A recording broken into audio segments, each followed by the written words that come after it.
उसका जो सबसे इम्पोर्टेंट पार्ट मस्तिष्क के बारे में हम लोग बात करेंगे। देखो ये हमारा मस्तिष्क है, अगर आप इधर से देख रहे हो इस पार्ट से इस तरह से, तो ये आकृति मैंने यहाँ पर बनाई है। ये देखो मस्तिष्क है, यह यहाँ से मेरी रज्जु निकल रही है, ये उसका बाहरी पार्ट है। तो मस्तिष्क का जो वजन होता है, देखो मस्तिष्क का वजन, ये जो मस्तिष्क है इसका वजन 1400 ग्राम में होता है वजन पुरुषों में। पुरुषों में कितना होता है? 1400 ग्राम। और महिलाओं में अगर बोला जाए तो 50 ग्राम कम कर देना। देखो इसलिए महिला का थोड़ा दिमाग भी कम होती है, छोटी छोटी बातों पर लड़ने लगेगी। तो महिलाएं के जो वजन होता है मस्तिष्क का, वो हम लोगों से 50 ग्राम नॉर्मली कम होता है। हम लोगों को 300 रहता है, लेकिन एवरेज हम लोग लेते हैं कि पुरुषों का वजन होता है 1400 ग्राम और महिलाओं का वजन होता है मस्तिष्क का 1350 ग्राम। यहाँ तक आप समझ रहे हैं। इसके आगे बात करेंगे हम लोग, ये हमारा मस्तिष्क है, ये मस्तिष्क का बाहरी भाग है। इसके बारे में भी बात करेंगे, कौन सा ये बाहरी भाग है, ये आपको मध्य मस्तिष्क है, ये आपको पार्श्व मस्तिष्क है। तो बाहरी और ये पूरा मस्तिष्क है। कितना ग्राम इसका वजन है? 1400 ग्राम इसका वजन है। अब देखो मस्तिष्क जो है बहुत मतलब मुलायम पार्ट होता है, एकदम मुलायम पार्ट। अगर उसमें थोड़ा सा भी टच हो जाए तो वो इंजर्ड हो जाएगा और फिर हम लोग अगर दिमाग ख़त्म तो हम लोग ख़त्म। तो भगवान ने, प्रकृति ने इस प्रकार का आवरण दिया है मस्तिष्क को सुरक्षा प्रदान करने के लिए। देखो ये आवरण है 8 मजबूत हड्डियों जो एक रेशेदार बंधन से एक दूसरे को पकड़े रहता है। मजबूत होता है ये हड्डियाँ, ये कैल्शियम कार्बोनेट और फास्फेट के बने होते हैं। आप ऐसे देखो, अखरोट आप देख रहे हो, अखरोट के खाने वाले भाग जो उसके अंदर होते हैं और उसका बाहर का आवरण कितना स्ट्रांग होता है, उसे फोड़ना पड़ता है तब जाके हमें अंदर का अखरोट मिलता है। उसी प्रकार से हमारा जो मस्तिष्क जो अंदर में शेप है, क्रेनियम नामक हड्डी, क्या नाम है? क्रेनियम नामक हड्डी है। क्रेनियम नामक अस्थियों के बॉक्स से ढका होता है इस प्रकार से, ठीक है, और ये कहलाता है क्रेनियम। अब एग्जाम में आपको सीधा सवाल यहाँ से पूछा जाएगा कि मस्तिष्क को सुरक्षा कौन प्रदान करता है? तो मस्तिष्क को सुरक्षा प्रदान का काम क्रेनियम बॉक्स करता है। ये 8 हड्डियों का मजबूत बंधन होता है जो हमारे मस्तिष्क को सुरक्षित रखता है।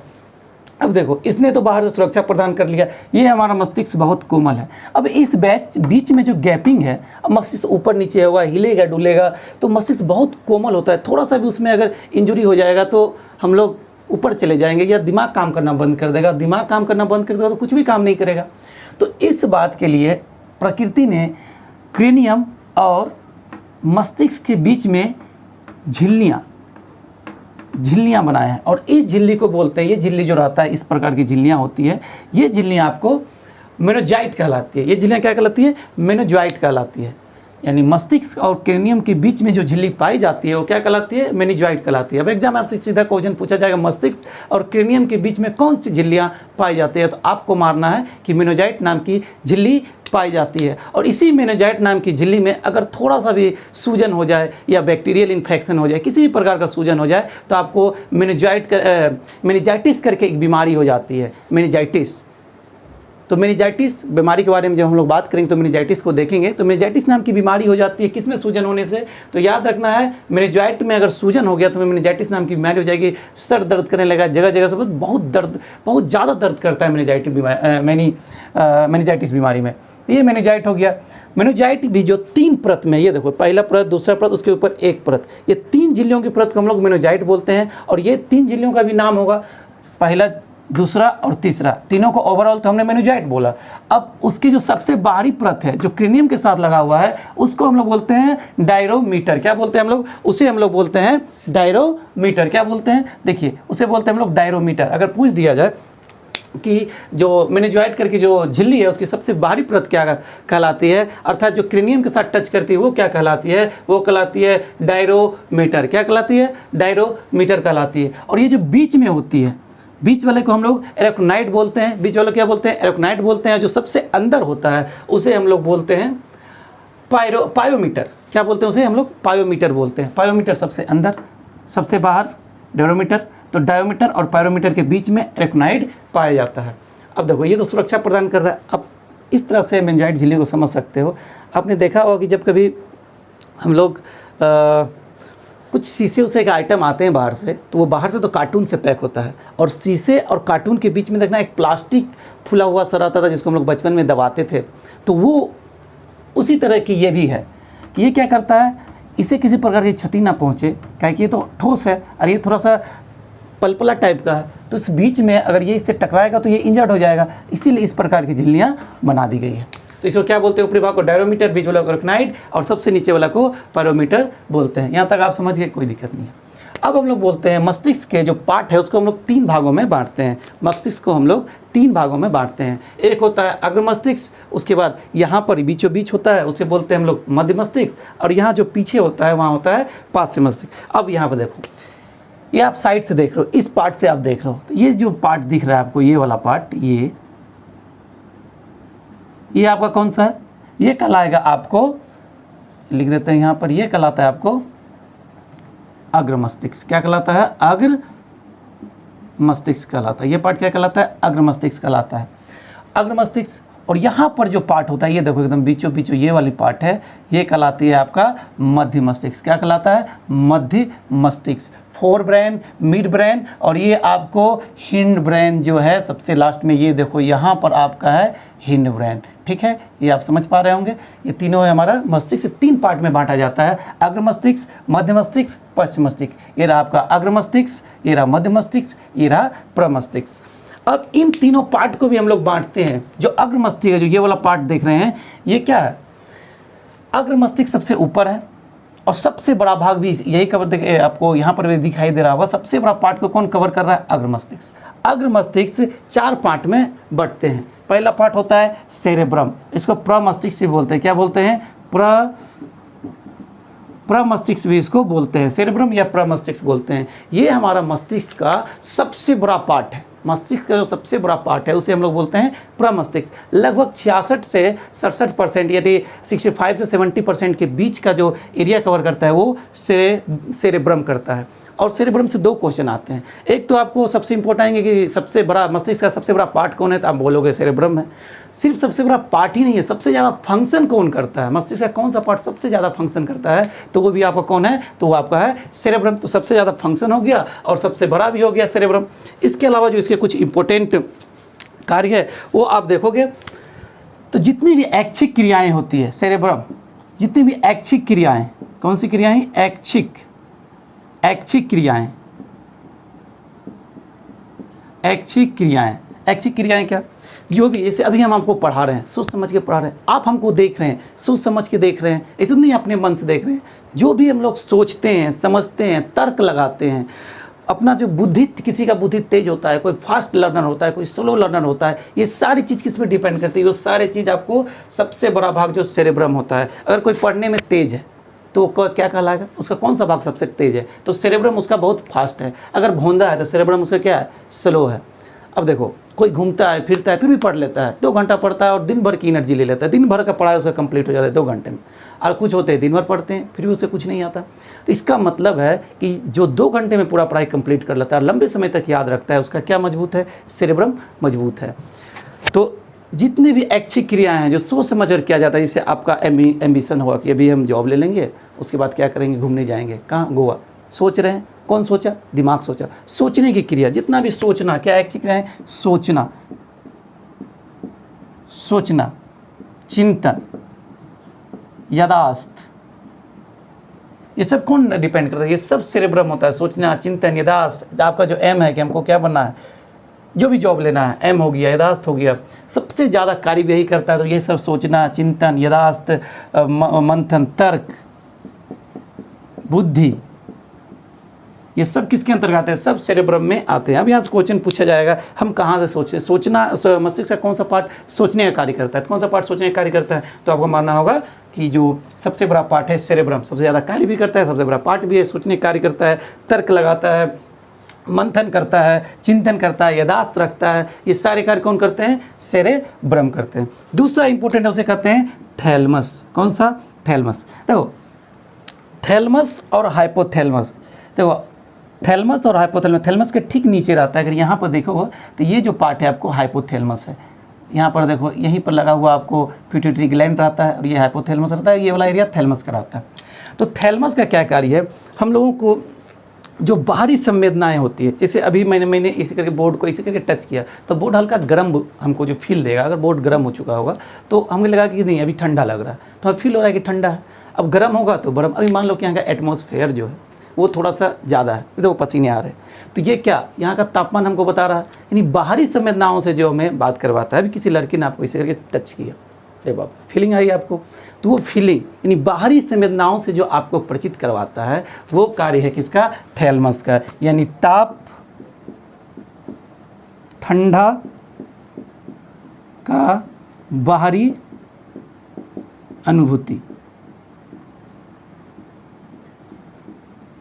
जो बाहर से जो संवेदना है, जो अनुभूति बाहर से होता है, किसी चीज़ को टच कर रहे हैं, गर्म है, कोई ठंडा है, ठंडी हवाएं चल रही है, तो ये हमारा शरीर बता रहा है कि ठंडी, ठंडा लग रहा है मुझे, गर्म लग रही है, गर्म लग रही है। ये बात दिमाग को कौन भेजता है, ये थैलेमस भेजता है। और जब थैलेमस यहाँ से भेजेगा तो फिर सेरेब्रम इस पर कार्य करेगा। अब देखो किसी लड़की ने आपको इसे करके फील किया था और आपको वो फीलिंग आज तक याद है, तो जैसे दोबारा से वो आपको फील करेगी तो आपका यही थैलेमस इस सूचनाओं को भेजेगा किसके पास, आपका सबसे तेज कौन था, सेरेब्रम। सेरेब्रम, अरे ये तो मेरी सबसे पहले वाली का, तो आपको वहाँ से पता चल जाएगा कि ये जो है क्या कार्य करता है। तो ताप, ठंडा, बाहरी अनुभूति का कार्य कौन करता है, थैलेमस करता है।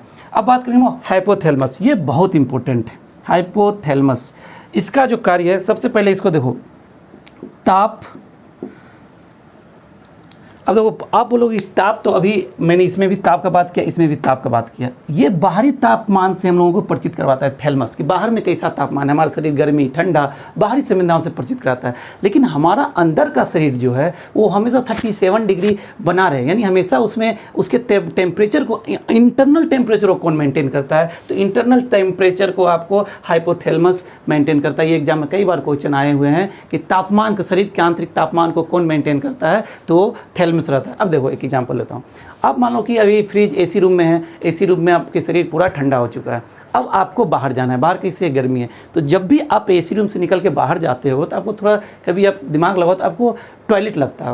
और टॉयलेट इसलिए लगता है, जो अंदर का टेम्परेचर है जो ठंडा हो चुका है, अब उसको बाहर से उसको मिलाना है, तो वो टॉयलेट के माध्यम से अंदर का सारा ठंडा टेम्परेचर को टॉयलेट के माध्यम से बाहर कर देगा। तो ये टेम्परेचर मेंटेन करता है। अगर बहुत ज़्यादा गर्मी लग रही है, शरीर के अंदर बहुत ज़्यादा गर्मी है, तो पसीने के माध्यम से उसे बाहर निकाल देता है। तो ये तो आपको तापमान को नियंत्रित कर रहा है, तापमान को, आंतरिक तापमान, आंतरिक तापमान, कौन सा, आंतरिक तापमान, आंतरिक तापमान को कौन नियंत्रण करता है, हाइपोथैलेमस करता है। इसके अलावा भूख, भूख प्यास, भूख प्यास, कि आपको लगेगा कि अभी भूख लग रहा है, भाई भूख लग रहा है, इसका कौन बताएगा आपको, भूख प्यास कौन लगाएगा, आपको हाइपोथैलेमस लगाएगा। आंतरिक तापमान कौन बताएगा, हाइपोथैलेमस पढ़ाएगा। क्रोध, क्रोध, भूख प्यास क्रोध सब कौन बताएगा, नफरत, क्रोध मत हटो, इसको नफरत कर दो, नफरत, नफरत, प्यार। तो सबसे इंपॉर्टेंट क्या है, इंटरनल टेम्परेचर को बनाए रखना। इसके अलावा हम लोगों को भूख लगे, प्यास लगे, सब कौन नियंत्रित करता है, हाइपोथैलेमस करता है। देखो हाइपोथैलेमस को, अच्छा पिट्यूटरी ग्लैंड है, यहाँ पर भी बात कर रहे थे पिट्यूटरी ग्लैंड का, ये पिट्यूटरी ग्लैंड था, इसके ऊपर हाइपोथैलेमस है। पिट्यूटरी ग्लैंड को नियंत्रित कौन करता है, पिट्यूटरी ग्लैंड जो है पूरे शरीर की जो अंतःस्रावी ग्रंथि है उसे नियंत्रित पीयूष ग्रंथि करती है, और उस पीयूष ग्रंथि को नियंत्रित कौन करता है, हाइपोथैलेमस करता है। तो अगर यहाँ पर एक चीज़ और लिख लो कि पीयूष ग्रंथि को नियंत्रित कौन करता है, पीयूष ग्रंथि को नियंत्रित, पीयूष ग्रंथि को कौन नियंत्रित करता है, तो वो भी कौन करता है, हाइपोथैलेमस करता है। इतना इंपॉर्टेंट पीयूष ग्रंथि, सबका क्या बोला, मास्टर ग्रंथि बोला जाता है, सबका बॉस है वो, और उसका भी बॉस कौन है, उसका भी बॉस कौन है, हाइपोथैलेमस है, जो कि पीयूष ग्रंथि बोलता है तुम क्या कार्य करो, पीयूष ग्रंथि बाकियों को बोलता है तुम क्या कार्य करोगे, ये उसको बोलता है तुम क्या कार्य करोगे। हम, मेरे पापा और पापा के पापा दादा, हमको आदेश देते हैं पापा, और पापा के पापा कौन हुए, दादा। तो इस तरह से ये कार्य करता है। अब देखो एक सबसे इम्पोर्टेंट, जो हम लोग बोलते हैं ना, उसको देखे और हमको प्यार हो गया, ये जो फीलिंग है, जो भावनाएं आती है, भावनाएं कहाँ से आती है, इंपॉर्टेंट है ये भावना।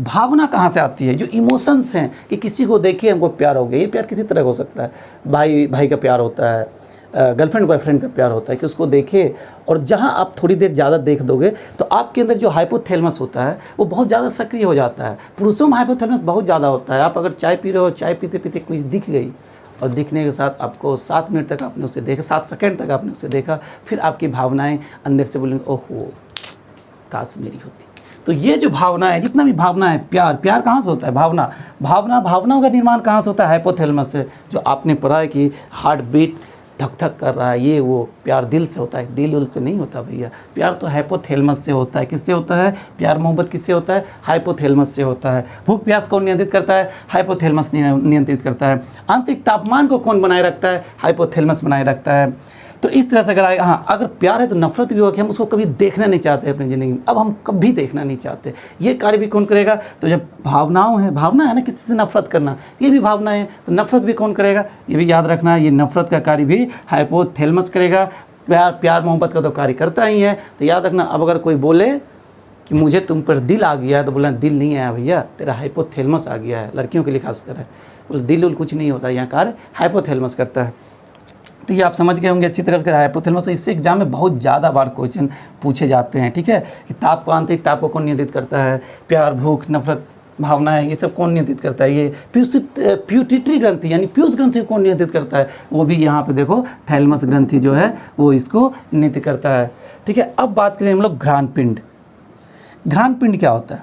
अच्छा, अब देखो, अब आपने पुलाव का सुगंध एक बार महसूस कर लिया, अब कहीं भी बगल में पुलाव बन रहा हो तो आपको लगेगा कहीं पुलाव बन रहा है, ठीक है। तो ये सूंघने की जो शक्ति है, ये घ्राणपिंड नियंत्रित करता है। कौन सी? सूंघने की शक्ति। सूंघने की शक्ति कुत्तों में बहुत होती है। किसमें? कुत्तों में। कुत्तों में बहुत ज़्यादा। देखना, एक बार अगर वो रास्ता को सूंघते गया है तो वो उसी रास्ता सूंघते हुए वापस आ जाता है। तो ये सूंघने का क्षमता जो है, सूंघने को शक्ति को कौन नियंत्रित करता है? तो घ्राणपिंड नियंत्रित करता है। तभी हम लोग जो मेन पार्ट था, ये पूरा पार्ट अभी हम लोग यहाँ से लेके यहाँ तक, ये आपका अग्र मस्तिष्क है। अग्र मस्तिष्क के कितने भाग थे? अग्र मस्तिष्क से मोटे मोटी 4 भाग हैं। सबसे बड़ा है सेरेब्रम, सबसे बड़ा है जो ऐच्छिक क्रिया यानी सोचना, चिंतन करना, यादाश्त, मंथन, तर्क, बुद्धि, इंटेलिजेंस, एम कि यूपीएससी निकले, ये सारे कार्य कौन करेगा? सेरेब्रम करेगा। थैलेमस क्या करता है? बाहरी अनुभूति, ठंडा हो, गर्म हो, या कोई फीलिंग हो बाहर की, किसी ने टच किया तो वो फीलिंग आप पकड़ लो तो कि किसने टच किया, तो ये सारी बातें आपको थैलेमस नियंत्रित करता है। हाइपोथैलेमस क्या है? आंतरिकता, भूख, प्यास, नफरत, मोहब्बत, भावनाएं, ये सब हाइपोथैलेमस नियंत्रित कर लेता है।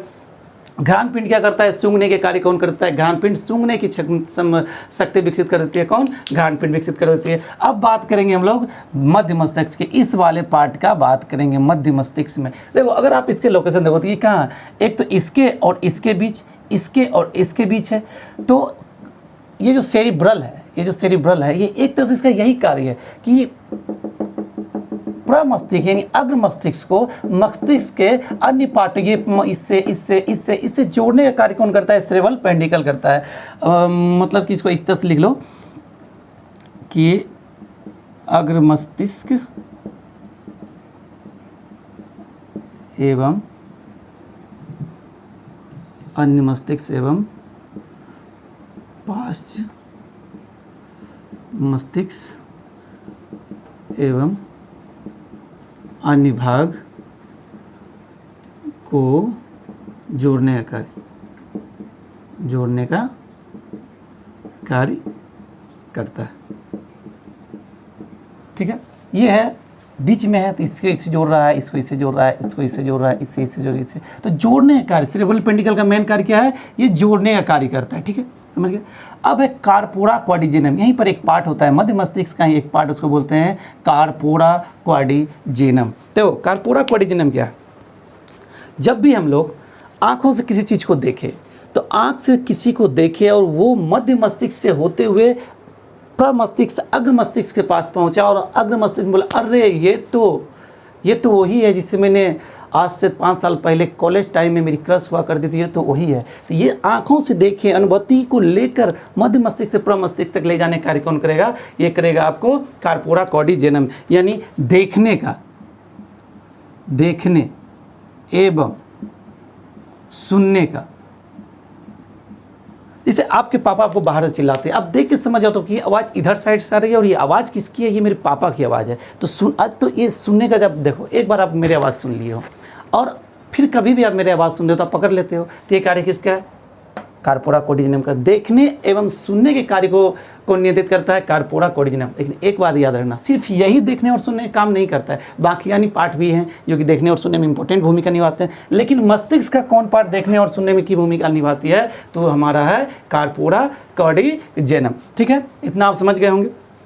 अब बात करते हैं हम लोग पार्श्व मस्तिष्क का। किसका? पार्श्व मस्तिष्क। पार्श्व मस्तिष्क है, पार्श्व मस्तिष्क सेरिबेलम, पोन्स और मेडुला ऑब्लिगेटा। देखो ये जो पार्ट है ना यहाँ से यहाँ तक, ये कहलाता है आपको सेरिबेलम। ये दूसरा सबसे बड़ा पार्ट है, दूसरा सबसे बड़ा पार्ट, सबसे बड़ा। पहला कौन था? पहला आपको था ये, दूसरा सबसे बड़ा कौन है? सेरिबेलम है। देखो सेरिबेलम जो बहुत इंपॉर्टेंट भूमिका, अभी मान लो हम तुमको पढ़ा रहे हैं, तो हम अभी इस तरह से खड़े हैं, हमारी हाथ चल रही है, हम अभी डांस करें, मानो मैंने इस तरह से एक स्टेप किया तो हमारी हाथ को इस तरह से नियंत्रित किया, ठीक है। या फिर तुम देखते होगे कि जो हम लोग सर्कस देखने जाते हैं उस पर जो है रस्सी पे चल लेता है कुछ बच्चे या कुछ लोग, हम लोग नहीं चल पाते हैं।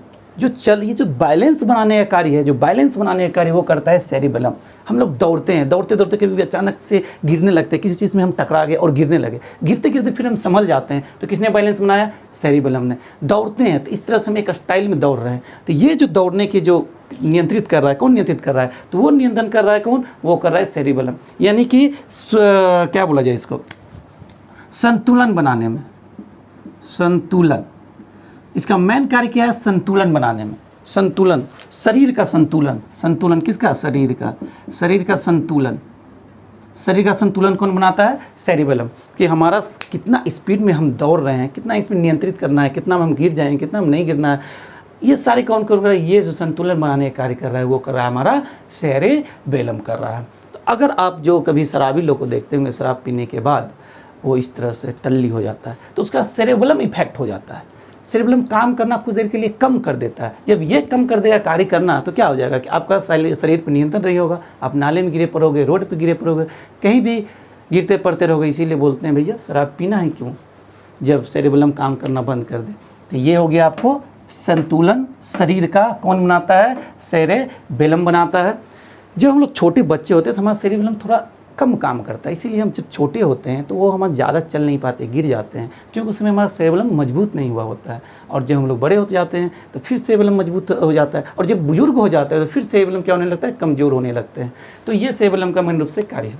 एक और इम्पोर्टेंट बात हम आपको बता दें कि तंत्रिका तंत्र की जितनी भी कोशिकाएँ होती है उसमें पुनरुद्ध भवन की क्षमता नहीं होती, वो फिर से रिकॉन्स्ट्रक्शन नहीं करते। एक बार वो अगर आपने कहीं पर आपके सर में चोट लगे, वहाँ पर जख्म हो गए हैं या वहाँ चोट लग गया, तो 90% जो भाग होता है, कितना? 90% जो भाग होता है वो क्या करता है? रिकन्स्ट्रक्शन नहीं करता। रिकन्स्ट्रक्शन मतलब है कि आपकी कोशिकाएं दूसरी कोशिकाओं का निर्माण नहीं कर पाती। इसीलिए बोला जाता है कि आपको सर को या मेरुरज्जु को इस सबको बचा के रखना होता है। अगर कभी इसमें आपको चोट लग जाए तो इसके 90% भाग भी मरम्मत नहीं होती। सबसे ज़्यादा मरम्मत कौन करता है? यकृत। कट भी जाए फटाफट वो इसको मरम्मत कर लेगा, क्योंकि वहाँ रिकन्स्ट्रक्शन की क्षमता बहुत ज़्यादा है। वहाँ की कोशिका में साइटोसोम बहुत ज़्यादा है, और साइटोसोम होगा तभी तो कोशिका विभाजित होकर नई कोशिकाओं का निर्माण करेंगे। यहाँ की 90% कोशिकाओं में विभाजन की दर नहीं के बराबर होती है, क्योंकि साइटोसोम नहीं होता, कोशिका दर होगा ही नहीं तो वो विभाजन करेगा नहीं। और अब आप बोलोगे जब कोशिका विभाजन नहीं करते हैं तो हम लोग को ब्रेन में ट्यूमर कैसे हो जाता है? तो ब्रेन में ट्यूमर कैसे होगा? अब देखो मैंने बोला 90% जो भाग है वो विभाजन नहीं करती, बाकी 10% जो है वो विभाजन करती है। तो उसी विभाजन फसलों बहुत ज़्यादा विभाजन कर देती है तो ट्यूमर निकल जाते हैं, और वहाँ तो कैंसर होने से पहले सिर्फ ट्यूमर होने से आपकी मौत हो जाएगी, तो ब्रेन कैंसर होने की समस्या तो बाद में आएगी। तो इतना कोमल है हमारा ब्रेन कि एक छोटा सा ट्यूमर होने से हमारी मौत हो जाती है। तो याद रखना ये बात को कि इसमें पुनरुद्ध भवन की क्षमता नहीं होती। अक्सर एग्जाम में पूछे जाते हैं निम्नलिखित में से किसमें पुनरुद्ध भवन की क्षमता या रिकन्स्ट्रक्शन की क्वालिटी या क्षमता नहीं होती? तो याद रखना है जो तंत्रिका तंत्र जितना भी, चाहे मेरुरज्जु हो, चाहे मस्तिष्क हो या मेरुदंड हो, मेरुरज्जु, मस्तिष्क या तंत्रिकाएँ, संवेदनाई तंत्रिकाएँ हो, प्रेरक तंत्रिकाएँ हो, इन सभी में क्या होता है कि आपको पूरी रिकन्स्ट्रक्शन की क्षमता नहीं होती, क्योंकि इसमें कोशिका द्रव्य यानी साइटोसोम का अभाव होता है। पहला बात। दूसरा बात देखो, जब कभी कहीं का कुछ कनेक्शन कट जाए, मान लो ये अंग हमारा, दिमाग बोल रहा है उसको उठाओ, लेकिन ये हाथ हमारा काम करना बंद कर दे रहा है, इसका मतलब है यहाँ की जो तंत्रिकाएँ थे जो यहाँ से आ रहे थे उसका कनेक्शन क्या हो चुका है? कट चुका है। पैरालिसिस के बारे में सुने होंगे, लकवा मार दिया, वो सब इसके फंक्शन होते हैं। ठीक है, चलो इसका काम क्या था, ये कार्य कर रहा था संतुलन बनाने का। शराबी लोग पे इसी का इफेक्ट हो जाता है। शराबी, याद रखना, शराबी में कम हो जाता है, में कम हो जाता। ठीक है। अब है पॉन्स, ये वाला जो पार्ट है ये कहलाता है पॉन्स। ये है पॉन्स, यहाँ देखो मैंने लिखा भी है, ये पॉन्स है। देखो एक तो यह क्या करता है, सबके साथ कनेक्शन बना रहा है, वो चलो इसकी नॉर्मल क्रिया सबके साथ कनेक्शन बनाने का। दूसरा बात है नींद को नियंत्रित कौन करता है, नींद, नींद का नियंत्रण। अब देखो नींद का नियंत्रण, जैसे अभी आपके दिमाग होता है कि आज रात को हमको 2 बजे तक पढ़ना है, तो आपको नींद नहीं आ रहा है, आप 2 बजे तक पढ़ रहे हो, उसके बाद अब मुझे सोना है, तो आपने रखा और पॉन्स क्या हो गया, रिलैक्स मोड में चला गया। और लेकिन आपने सोच के रहा कि मुझे आज पढ़ना है, मुझे आज पढ़ाना है, तो क्यों कौन करे, पॉन्स। तो नींद का नियंत्रण कौन करता है, वो भी पॉन्स करता है। पॉन्स में एक श्वसन तंत्र होता है, क्या होता है, श्वसन केंद्र पाए जाते हैं। कौन सा केंद्र, श्वसन केंद्र पाए जाते हैं, श्वसन केंद्र।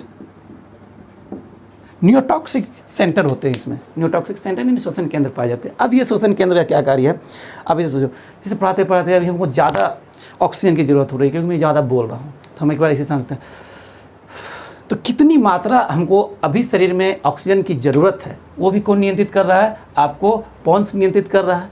ठीक है। दूसरा बात, आप अभी इस तरह से हाथ डाल के सोचो हम सुसाइड कर ले, इस तरह से नाक और मुंह को इस तरह से अगर बंद करके सांस लेना बंद कर दो, तो भी पॉन्स एक्टिव हो जाता है और आपको 2 मिनट 1 मिनट के अंदर वो आपको हाथ हटाने के लिए वहाँ से प्रेरित कर देगा। अब हाथ हटाओ, चल चल हटा हाथ, बहुत हो गया तेरा नटंकी। तो ये कार्य कौन करेगा, ये कार्य आपका पॉन्स करेगा। एक तो नींद का नियंत्रण करने का, दूसरा श्वसन केंद्र का भी नियंत्रण करता है। तीसरा क्या होता है, ये इसके साथ जुड़ा होता है, ये अन्य भागों से भी, पूरा मस्तिष्क को अन्य भागों से भी क्या करता है, जोड़कर रखता है। तो ये पॉन्स के 2 काम, नींद का नियंत्रण और श्वसन केंद्र इसमें पाए जाते हैं।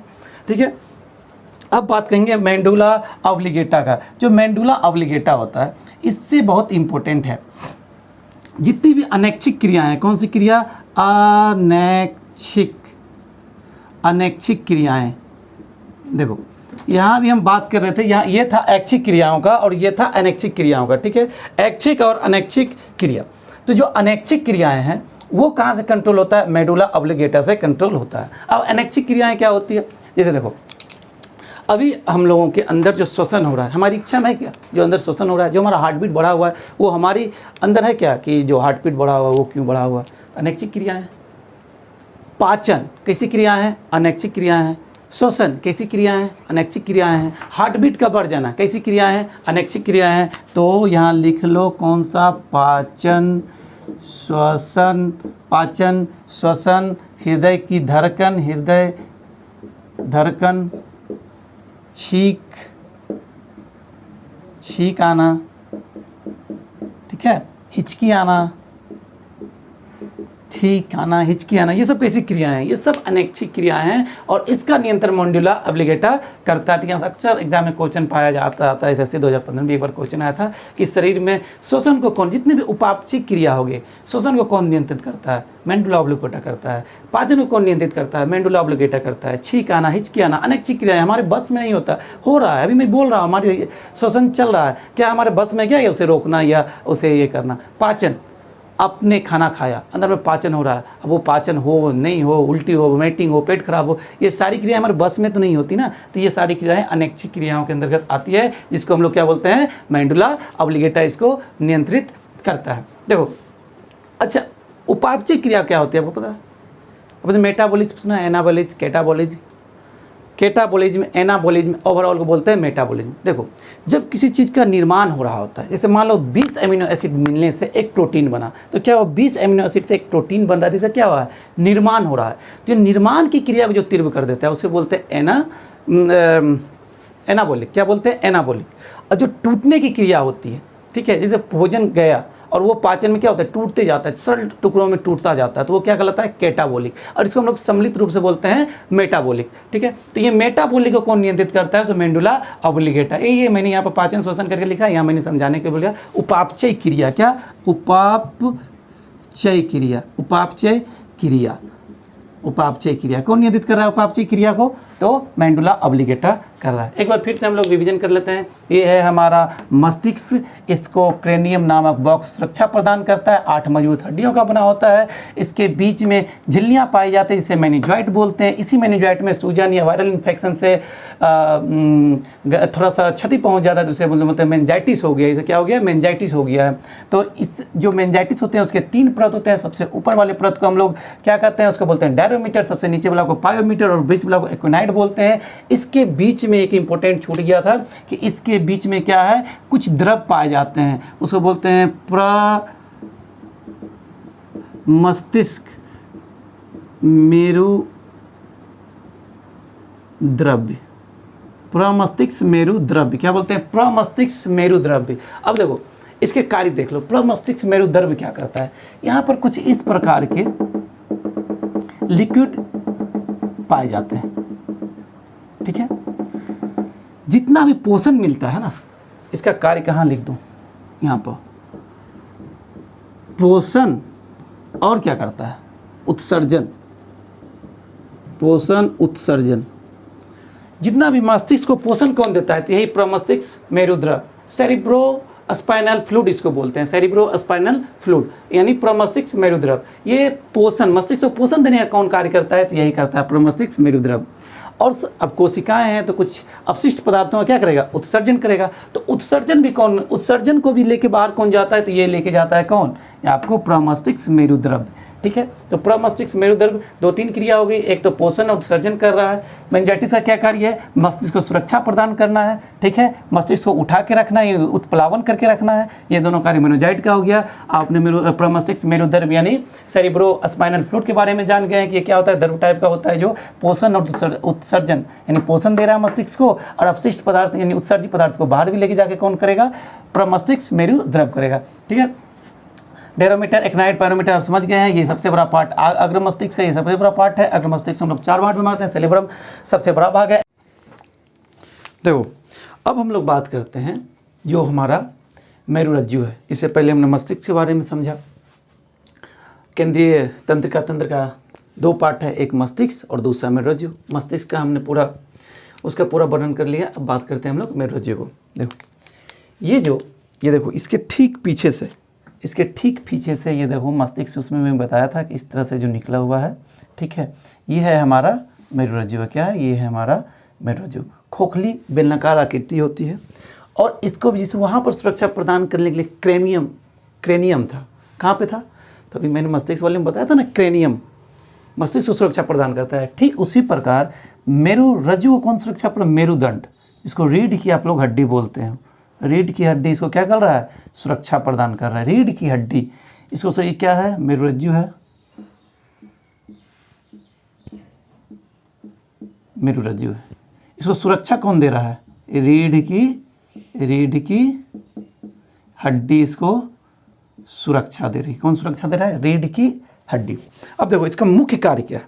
पहले तो मैंने बताया था कि मान लो ये हाथ है, यहाँ पे किसी ने पिन चुभाया और यहाँ की जो संवेदनाएं हैं वो मस्तिष्क में गई, या फिर कुछ संवेदनाएं मेरुरज्जु में गई, और वहाँ से फिर रिटर्निंग भी आती है। क्या आपको करना क्या है? यहाँ से भी रिटर्निंग आती है, आपको क्या करना है? तो इसके भी वही कार्य जो मस्तिष्क के हैं, लेकिन ये प्रधानमंत्री नहीं है, उप प्रधानमंत्री भांति कार्य करता है। मतलब ये जब मस्तिष्क कभी रेस्ट की अवस्था में रहता है, ये मस्तिष्क कभी कार्य नहीं कर रहा होता है या अभी रिलैक्स मूड में है, तो मेरुरज्जु मस्तिष्क का कार्य भी कर लेता है। अब इसको ऐसे समझो,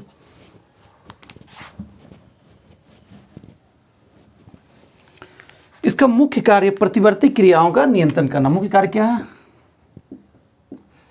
प्रतिवर्ती क्रिया को नियंत्रित करना। मुख्य कार्य क्या है इसका? प्रतिवर्तित क्रिया को नियंत्रित करना। अच्छा, अब आप बोलोगे प्रतिवर्ती क्रिया क्या होता है? देखो प्रतिवर्ती क्रिया क्या है?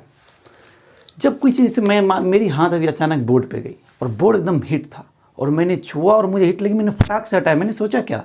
मैं कुछ नहीं सोचा, मेरी हाथ गई, मैंने फटाक से हटा लिया। तो ये प्रतिवर्ती क्रिया है। जब बिना सोचे समझे, बिना मस्तिष्क से पूछे जो कार्य तुरंत, बिना जैसे दौड़ रहे हो, पैर में काटा, अगर आपने फटाक से पैर उठा के काटा निकाला, क्या आपने सोचा? क्या नहीं सोचा ना। तो इसी क्रियाओं क्या करते हैं, प्रतिवर्ती क्रियाएं कहते हैं, जो बिना सोचे समझे हम लोग फटाक से कर देते हैं, वो होती है प्रतिवर्ती क्रियाएं। अब देखो मेरोजी क्या करता है, अभी मान लो कि मैं सोया हूँ, दिमाग रेस्ट में है, और उसने अपना काम क्या बोला, देखो भाई हम तो रेस्ट में, तुम थोड़ा देख लेना।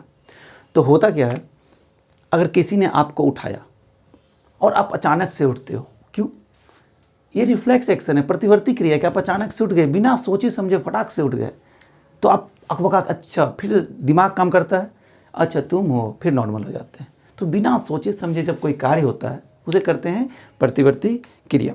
तो ये इसका मुख्य कार्य क्या है, प्रतिवर्ती क्रिया को नियंत्रित करना। इसका मतलब है कि अगर अभी मेरे हाथ अचानक से इस तरह से किया और यहाँ पर हिट कोई चीज़ है, मेरी हाथ गई, मैंने फटाक से हटा लिया, दौड़ने वक्त कांटे गए पैर में, मैंने फटाक से पैर ऊपर कर लिया। तो ये सारी क्रियाओं को नियंत्रित कौन करता है, ये करता है मेरुरज्जु। तो इसकी लंबाई कितनी होती है, देखो मेरुरज्जु की लंबाई सामान्यतः पुरुषों में 45 सेंटीमीटर होती है और महिलाओं में 42 सेंटीमीटर होती है। तो मेरुरज्जु से, अब देखो मेरुरज्जु को भी यहाँ भी कौन सुरक्षा प्रदान कर रहा है, तो ये आपको रीढ़ की हड्डी यानी मेरुदंड इसको बोलते हैं, मेरुदंड इसको सुरक्षा प्रदान कर रहा है।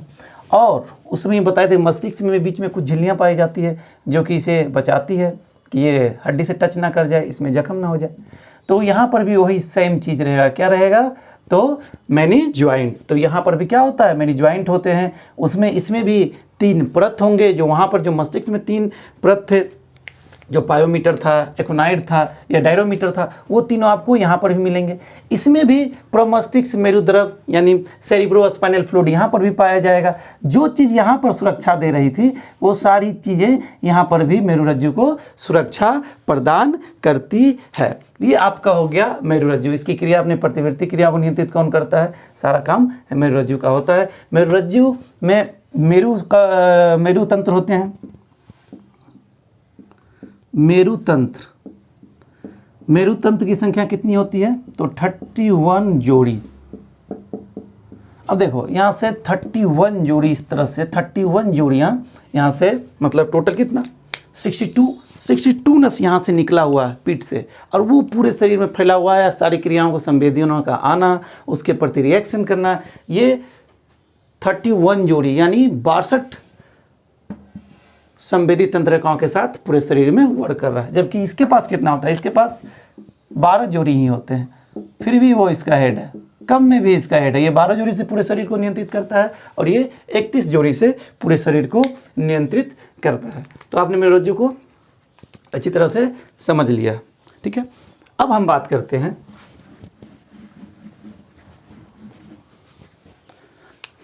करेंगे कि उसमें हम लोग तंत्रिका तंत्र के बारे में जान लिए, क्या क्या पार्ट होता है उसका, तंत्रिका तंत्र।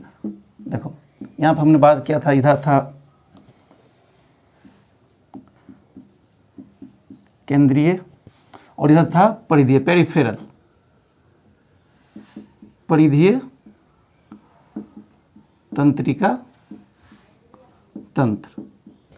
केंद्रीय तंत्रिका तंत्र का हमने अभी पूरा कंप्लीट कर लिया, मस्तिष्क और मेरुरज्जु हो गया। अब परिधीय तंत्रिका तंत्र को देखते हैं। परिधीय तंत्रिका तंत्र मैंने उसमें बताया था कि केंद्रीय तंत्रिका तंत्र आपका कंप्यूटर का सीपीयू के भांति है। इसमें जितनी भी है, ये परिधीय तंत्रिका तंत्र जो है इसी में आके काम करती है, इसी में सारा कनेक्ट होती है, ठीक है। आप ऐसे समझो, ये हमारा देश का क्या है, प्रधानमंत्री है, और उप प्रधानमंत्री मेरुरज्जु है, दोनों यहाँ पे है। ये सारे मंत्री परिषद हैं जो कि आगे किसमें कनेक्ट होकर केंद्रीय तंत्रिका तंत्र में कनेक्ट होंगे। मतलब कहने मतलब ये क्या है, सहायक है, मेन कौन है, ये है। अब जब ये सहायक है तो इसके कितने कार्य हो जाएंगे, तो याद रखिए इसको हम लोग 2 भागों में बांटते हैं। देखो परिधीय तंत्रिका तंत्र को 2 भाग में बांटते हैं। पहला क्या हो गया, संवेदी, और दूसरा क्या हो गया, प्रेरक। संवेदी और प्रेरक, संवेदी तंत्रिका तंत्र और प्रेरक। संवेदी तंत्रिका तंत्र और इधर हो गया प्रेरक तंत्रिका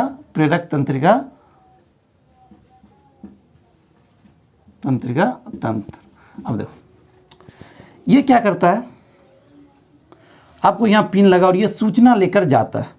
तो जो सूचना लेकर जाता है मस्तिष्क के पास या क्या मेरुरज्जु के पास, तो मेरुरज्जु के पास या मस्तिष्क के पास जो सूचना लेकर जाता है वो कहलाता है संवेदी तंत्रिका, यानी जो सूचना लेके जा रहा है। यहाँ पिन चुभा और इस बात की सूचना उसने मेरुरज्जु को दिया और मस्तिष्क को दिया, तो जो लेकर जाता है सूचना वो कहलाता है संवेदी की तंत्रिका तंत्र। जो मस्तिष्क ने उसे जो आदेश दिया, मस्तिष्क ने जो रिस्पॉन्स किया, उसे लेकर जो आता है, यानी कि यहाँ से जो लेकर आएगा मस्तिष्क से, ये क्या करता है लेकर आता है। क्या वो क्या करना है, हाथ हटाना है, पीट देना है उसको, तो ये सूचनाएं लेकर आता है प्रेरक तंत्रिकाएं।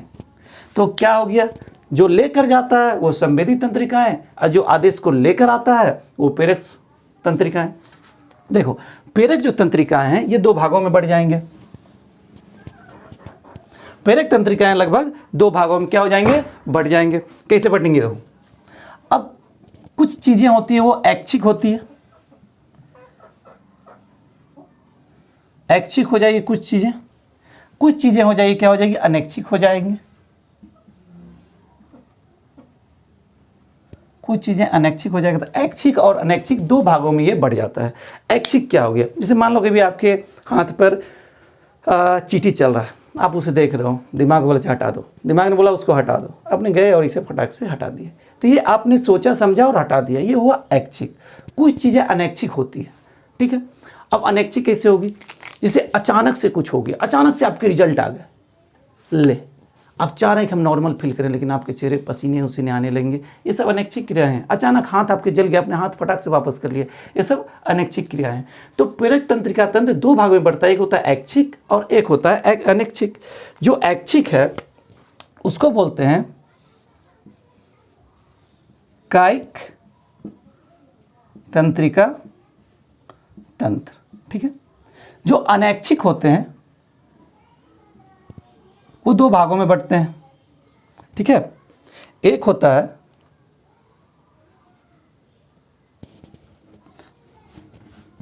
अनैच्छिक वाले को हम लोग बोलते हैं स्वायत्त तंत्रिका तंत्र। क्या बोलते हैं, स्वायत्त तंत्रिका तंत्र, यानी ये क्या ऑटोनोमस है, इसे आपसे फर्क नहीं पड़ने वाला, आपसे पूछकर कुछ नहीं करेगा, ये ऑटोनोमस है, स्वतंत्र बॉडी है, ठीक है। ऑटोमेटिक है, ये वॉलेंट्री नहीं है, ऑटोमेटिक है, ये अपने आप करेगा। तो जब ये स्वायत्त तंत्रिका तंत्र है तो इसके दो कार्य हैं। एक आ जाता है आपको इधर अनुकंपी और दूसरा आ जाता है प्राणुकंपी, ठीक है, प्राणुकंपी। तो अनुकंपी और प्राणुकंपी को समझिए। देखिए क्या, अभी रोड पे आप जा रहे हैं, ठीक है, आपके सामने अचानक से दो सांप, एक आगे से आ गया और एक पीछे से आ गए, और दोनों एकदम गेहूंमन सांप है, फन उठाए खड़ा है। आपने देखा आगे पीछे, ले अब आपके हार्ट बीट तेज, आपके हार्ट बीट क्या होने तेज होने लगा, आपको लगा अब तो हम गए, पसीने निकलने लगे, देखो अभी भी निकल रहे हैं मेरे, तो आप क्या हो गया, आपको पसीने निकलने लग रहे हैं, हार्ट बीट तेज हो जा रहा है, आप में रोंगटे खड़े हो जा रहे हैं कि अब तो गए। आपने रात को अचानक से भूत देख लिया, वही हाल होते हैं जो सांपों को देख, जब ऐसा लगे कि अब तो हम गए, यानी डर आ जाए, उत्तेजना आ जाए शरीर में एकदम कि पसीने निकलने लगे, रोंगटे खड़े हो जाए, बिना आप चाह नहीं रहे हो ऐसा, लेकिन फिर भी हो जा रहा है, क्यों, इसी के कारण, अनुकंपी के कारण, ठीक है। कि जब हम लोग के अचानक हम पर कुछ संकट आ जाए, यानी इसको क्या बोल देते हैं हम लोग, संकटकालीन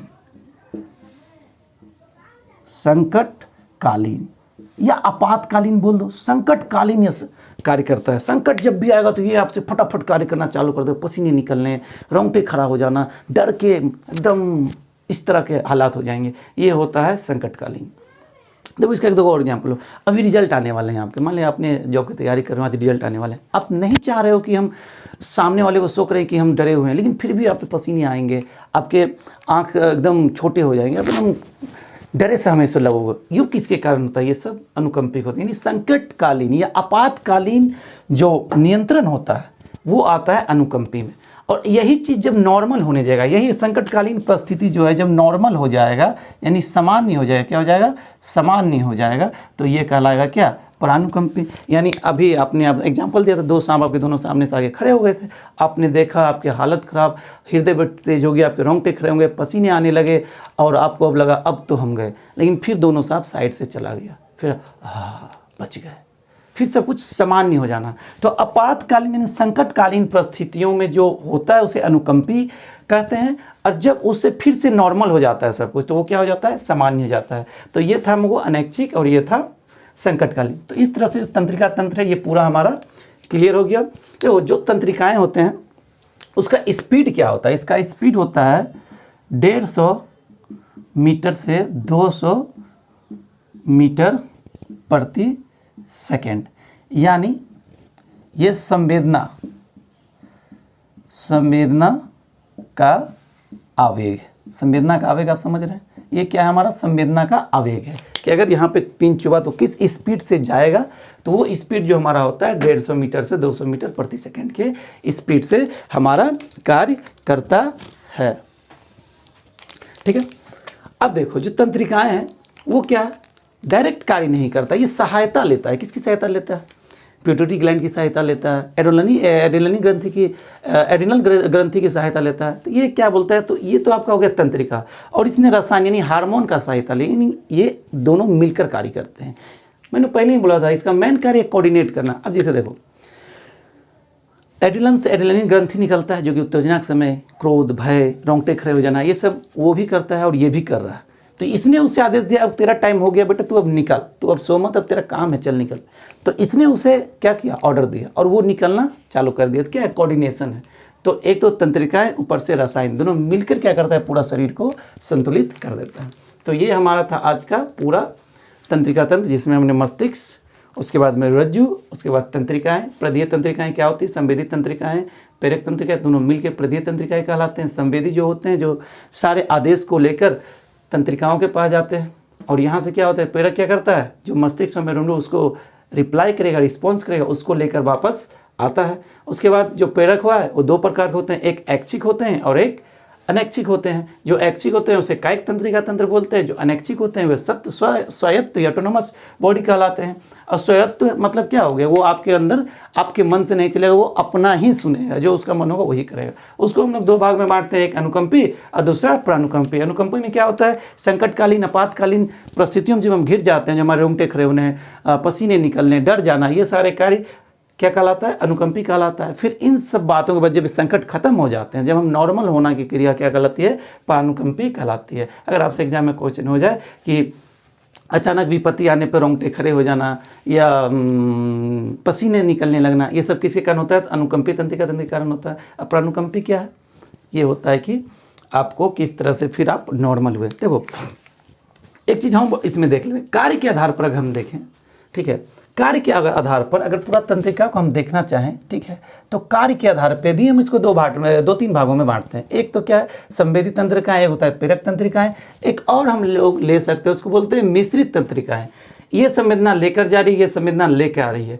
कुछ तंत्रिकाएं ऐसे भी हैं जो कि दोनों कार्य को करते हैं, उसको बोलते हैं मिश्रित तंत्रिकाएं। तो ये हो जाता है हमारा कार्य के आधार पर। हालांकि उतना अंदर जाने की जरूरत नहीं है, बस संवेदी, प्रेरक, स्वायत्त तंत्रिका तंत्र, यहाँ से क्वेश्चन ज़्यादा एग्जाम में पूछे जाते हैं अनुकंपी प्रानुकंपी से, कि संकट काल में कौन सी तंत्रिका कार्य करती है, तो अनुकंपी तंत्रिका कार्य करती है। और संकट काल खत्म होने पर सामान्य नॉर्मल कौन करता है, तो फिर स्वायत्त तंत्रिका तंत्र उसको नॉर्मल कर लेता है। तो आज हमारा पूरा हो गया कंप्लीट। Thank you.